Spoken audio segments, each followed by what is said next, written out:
Portal de Convênios. Todas as notícias sobre convênios e outros acordos na administração pública.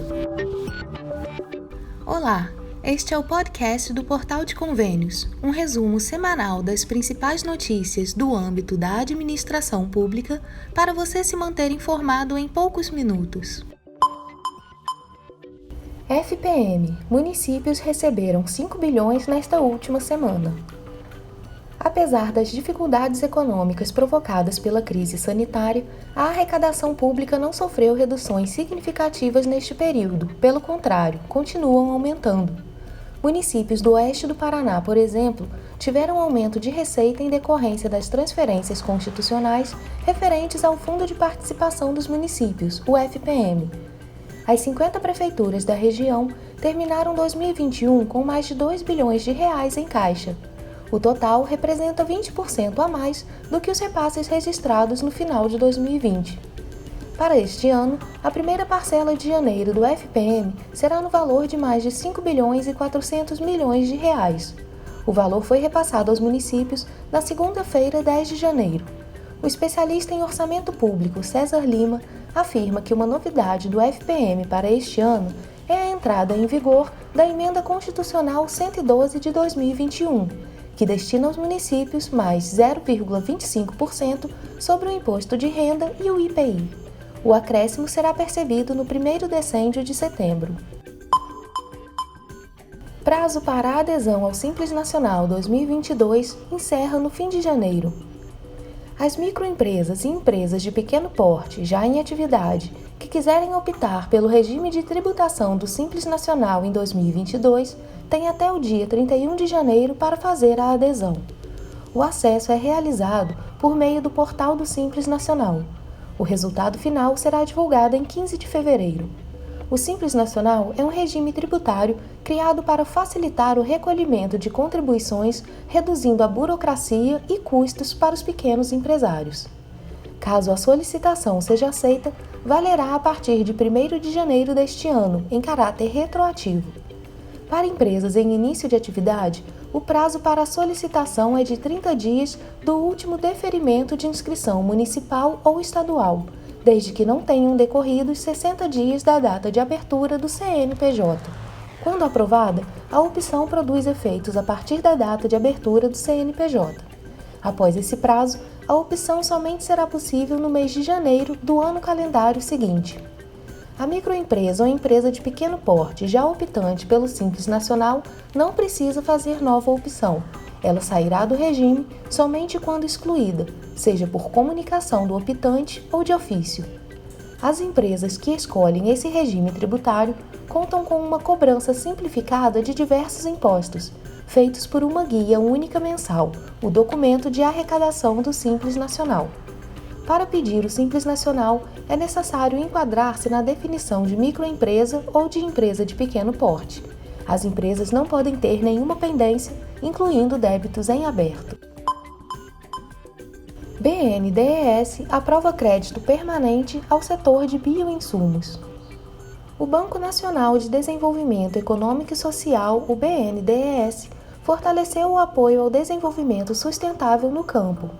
A partir de agora, é possível financiar a produção e a comercialização de bioinsumos por meio do BNDES Finem, produto voltado para as operações superiores a 20 milhões, e do BNDES Crédito Rural Custeio, acessível a produtores de menor porte, inclusive pessoas físicas.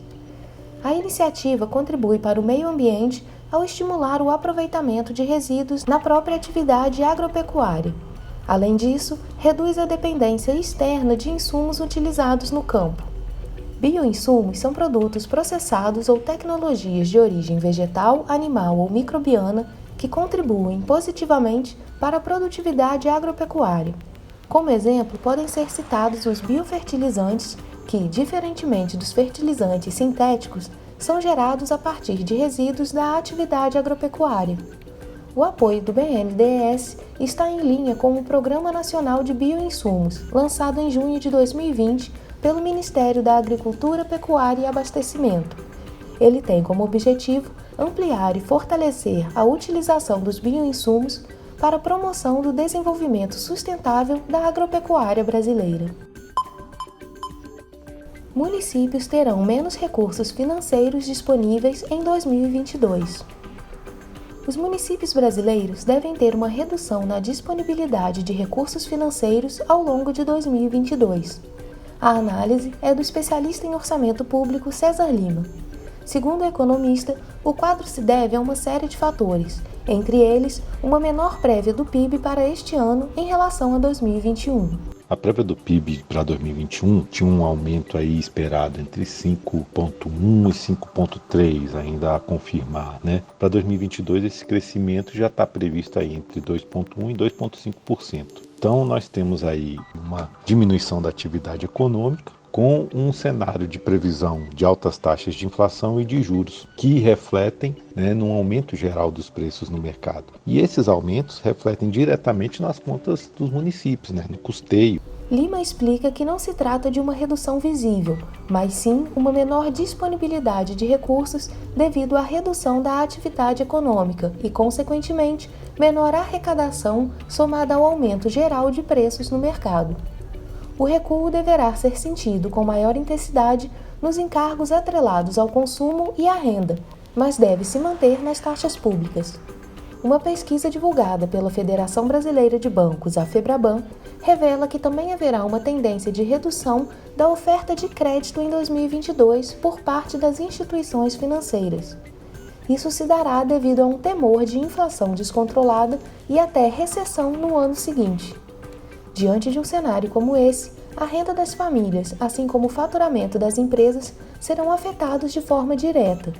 Já com o aumento do risco de inadimplência, os bancos devem ficar mais receosos para emprestar dinheiro. Projeto que regulamenta ICMS para comércio entre estados é sancionado. O presidente Jair Bolsonaro sancionou na última segunda-feira, 10 de janeiro, o projeto que regulamenta a cobrança do Imposto sobre Circulação de Mercadorias e Serviços, o ICMS, em operações interestaduais. A nova lei partiu do substitutivo ao PLP 32 de 2021, de autoria do senador Cid Gomes, que destaca a importância da medida. Essa matéria é fundamental para todos os estados e hoje pelo menos 23, 24 estados recebem mercadorias de 3 ou 4 estados brasileiros. Isso já é praxe, os estados que enviam a mercadoria ficam com um percentual do ICMS e os estados que recebem ficam com outro percentual. O senador Jacques Wagner esclareceu que a medida sancionada não representa um aumento de custo para as companhias. Não há perda para ninguém, porque assim já é feito há 5 anos. Apenas nós estamos cumprindo a determinação do Supremo Tribunal Federal, no sentido que, para a continuidade da cobrança, era necessário essa lei complementar. As especificações por lei complementar eram necessárias desde 2015.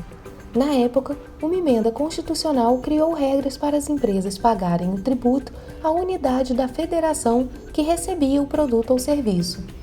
Até o fim de 2021, a cobrança do ICMS em operações entre estados era regida por um convênio estabelecido no Conselho Nacional de Política Fazendária, o CONFAS. No entanto, o Supremo Tribunal Federal exigiu a edição de uma lei complementar para regulamentar a questão. A vigência do convênio terminou no ano passado, porém, a nova lei só vai passar a valer dentro de 90 dias, já que se trata de regra tributária. Você ouviu mais um podcast do Portal de Convênios, te atualizando sobre projetos, prazos e ações em administração pública. Continue se informando em nosso site portalconvenios.com. Até a próxima!